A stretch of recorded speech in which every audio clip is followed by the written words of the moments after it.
From A point on the ground, पहले इधर तक, from A point on the ground, वो ग्राउंड पर एक पॉइंट है, ये वो पॉइंट मैंने रखा, उसका नाम मैंने ए रखा। Is it clear? उसके बाद थोड़ा थोड़ा करके आपको ये सारा समझ आएगा, ठीक है। उसके बाद the angles of elevation, the angles of, अब ऊपर की तरफ, इस पॉइंट से ऊपर की तरफ देखना है। अभी वो देखेंगे वहां से क्या है, देखते हैं।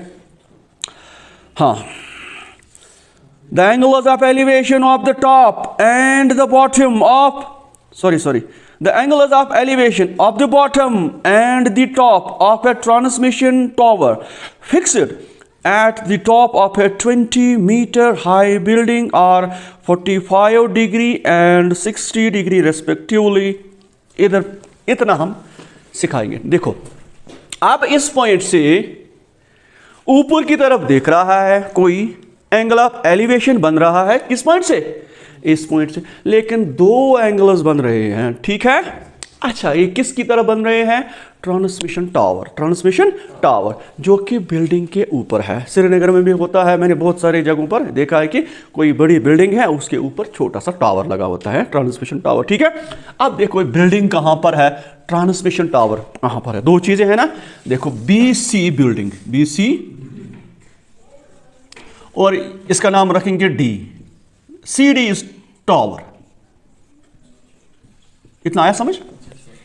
अब इस पॉइंट से एंगल ऑफ एलिवेशन इधर ट्रांसमिशन टावर के ऊपर, लेकिन पहला बॉटम पर, दूसरा टॉप पर। मुझे बताओ, ट्रांसमिशन ये तो टावर है, इसका बॉटम कहां पर है, इसका बॉटम ये है। आया समझ? ये क्लियर? बिल्डिंग ये है, इसके ऊपर टावर लगा है, टावर का बॉटम C है, टावर का टॉप D है, राइट। अब दो एंगल, पहले बॉटम पर 45, फिर टॉप पर 60। देखो,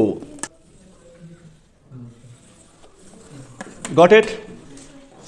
ये कौन सा एंगल है, यहां से यहां तक 60 डिग्री।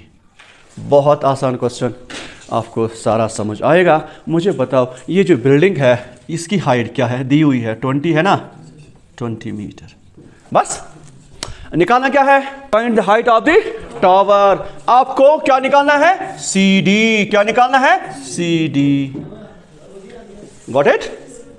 आपको क्या निकालना है, CD। तो पहले इस ट्राइंगल को हम टारगेट करें, किस ट्राइंगल को, ABC, ठीक है।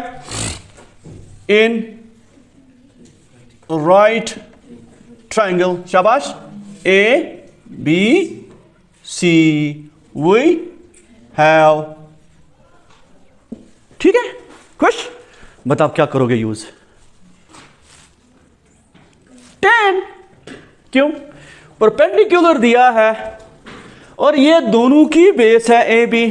बड़ी ट्रायंगल की भी बेस यही है, छोटी ट्रायंगल की भी बेस यही है। अगर ये निकलता है तो बड़ी ट्रायंगल की बेस निकलेगी, दैट्स ऑल। हमें हाइपोटेन्यूज के साथ कुछ नहीं करना। तो इसका मतलब है कि tan यूज कर सकते हैं, परपेंडिकुलर और बेस, ठीक है।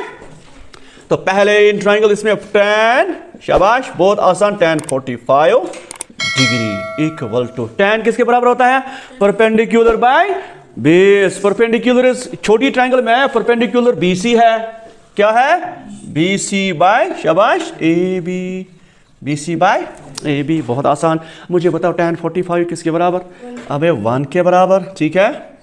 ये तो सबको पता है, BC इज 20, AB।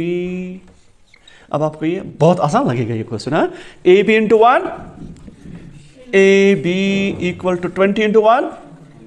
बीच में इक्वलिटी का सिंबल है तो इसका मतलब नीचे कुछ नहीं आएगा। आ गया? खुश?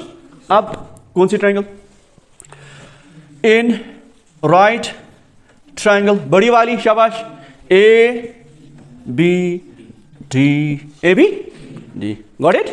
उसमें यही tan यूज होगा। क्यों? अब हमारे पास AB आ गया ना, बेस भी आ गई, और यहां से मिसिंग होगा परपेंडिकुलर। क्यों? परपेंडिकुलर इस ट्रायंगल का यहां से यहां तक है, लेकिन यहां से यहां तक नहीं है, तो हमें निकलेगा, ठीक है। इसलिए tan का यूज। चलो जी, tan, शाबाश, tan 60 degree equal to perpendicular by base. Perpendicular, अब बड़ी ट्रायंगल का परपेंडिकुलर कौन है, शाबाश शाबाश शाबाश, BD बाय AB। देखो दोनों की बेस ए भी है, बहुत आसान है, ये चल रहा है। 60 मुझे बताओ किसके बराबर? शाबाश शाबाश। हाँ, अगर नहीं आता है इसके लिए ट्रिक मैंने बताई थी, जरा वो क्या है? साइन 30 डिग्री इक्वल टू 1/2, ये होता है कॉस 60 डिग्री के बराबर। अब साइन, शाबाश, साइन 45 डिग्री किसी डिग्री के बराबर। अब tan निकालना, कुछ भी निकालना तो आसान, ठीक है। मैंने कहा ना इन 3 एंगलों का ज़्यादा यूज हो रहा है, ठीक है। अब 90 आपने कभी देखा होगा, तो आपको निकालना था tan 60, जरा वो किसके बराबर है? साइन बाई कॉस होता है ना, tan साइन बाई कॉस। अब साइन 60 इसमें है √3/2 और नीचे है cos 60, वो है 1/2, ये और ये कैंसिल, √3 ऊपर, वही मैंने लिखा। अगर आप भूल जाते हो ये याद रखो और आपको इंशाल्लाह आएगा, ठीक है। अब BD जनाब 2 साइडों का जमा है, एक तो है इसमें BC प्लस CD, और ठीक है नीचे AB, वो तो निकाला अभी हमने, कहा गया ये जनाब, ठीक, गॉट इट। उसके बाद नहीं समझ आ रहा है, उसके बाद करो क्रॉस 20√3 इक्वल टू जनाब BC किसके बराबर है? BC 20, चलो लिखते हैं BC प्लस CD, हाँ तो लिखो यहाँ पर 20 है, एक स्टेप बचेगा। BC किसके बराबर है? तो लिखो 20। कहां पर आपने देखा BC ऑलरेडी ये है ना 20, ठीक है। बिल्डिंग का ये बिल्डिंग का हाइट ऑफ बिल्डिंग, राइट। उसके बाद हाँ क्या करना होगा? 20 को लाओ इस पार, तो रहेगा क्या उधर? CD, तो CD हमारे पास आ गया, फिर ये ला इधर। समझ आ रहा है कुछ? मैंने क्या किया? मैंने कुछ नहीं किया। 20 लाया, इसके पास बन गया माइनस, वही बन गया ना माइनस। इसको बाद में मैंने लिखा, पहले इसको लिखा, दैट्स ऑल। दोनों इक्वलिटी के आर पार है। CD अपने आर एक पार, ये दूसरी साइड, ठीक है बस। उसके बाद अबे CD आप निकलो, फिर 20 कॉमन है, √3 - 1। जरा आंसर देखो भाई।